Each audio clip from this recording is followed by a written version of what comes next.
Ako si Sik, tara samahan niyo akong biyahe bilang isang motorcycle taxi rider. Paglabas ko nga na madaling araw ay nakakuha agad ako ng aking unang booking.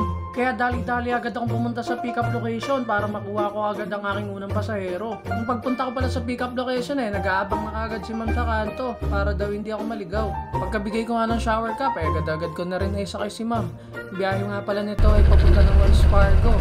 Makalipas ang ilang kilometro ay nababa na natin si ma'am. 118 pesos cashless. Pangalawang booking sa EDSA papuntang Maharlika Village.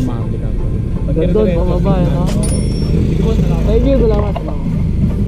Galing Maharlika, gumapang ako paakyat ng Kuwasay. Pagdating sa Kuwasay, nakuha ulit ako pabalik ng Maharlika Village. Makalipas ang 2 kilometro, nagbayad siya ng cash, 55 pesos.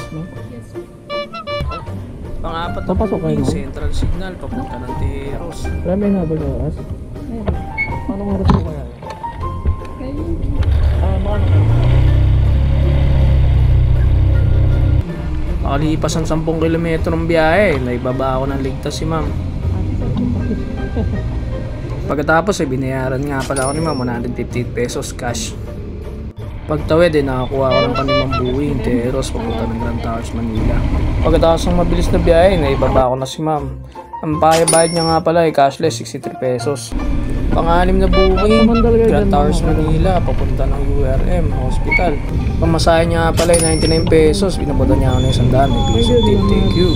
Pang-pitong booking, Balong-Bato, papunta ng port area. Pamasahe ni Bossing ay 101 pesos, binaboda niya ako ng 19 pesos, salamat. ano kay Yen? Patay na patay ka. Bigay mo natin sa unahan? Pangulong booking, Lucky Chinatown, papunta ng Mandaluyong. Medyo inantay ko nga pala si ma'am dito kasi chumichismis pa sa tama ba yan? Lasing na lasing. Lasing? Wala ng buhay. At kasi hindi nagtira ng Bayad siya ng mga 20 pesos, cash, may tip na 7. Thank you, salamat. Pang-siyam na booking, Mandaluyong, papunta ng Panay Avenue. Pagkatapos ng 10 kilometrong biyahe, nagbayad na si sir, 117, may tip na 3 pesos. Argent and lost? Apo. Nakalak yun. Ikaw yung kaninang nandun. Lock na. Okay lang. Okay lang. Hindi mo nakalak. Kayo po ba, malilate na po ba kayo? Opo. Anong oras po kayo? 7 po.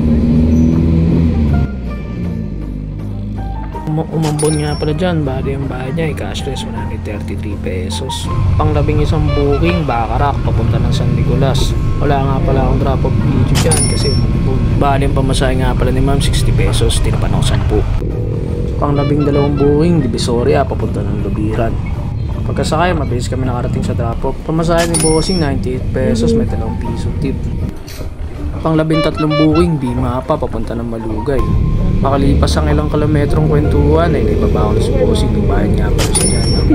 May get 140, 40 yung tip. Salamat. Kalabing-4 na booking, Malugay, papunta ng Paseo de Rojas. 58 pesos cash. Ikalabing 5 booking at uling booking, Ligente Pass, papunta na San Joaquin. Pagsakay, mabilis ang biyahe, nakarating agad kami sa drop-off. Pamasahin ma'am, 51 pesos, natipan ako ng kulang-kulang 40. Bale, ito nga pala yung kinita ko sa magdamag.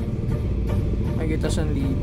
Please take note, ang lahat ito ay subject for 21% commission. Kasi namimili tayo ng booking, hindi tayo nag-auto-accept. Pagtapos nito, uwi na ako pa Kalawahan. Okay na ako sa kinita ko 1,000 para sa 9 na oras sa kalsada.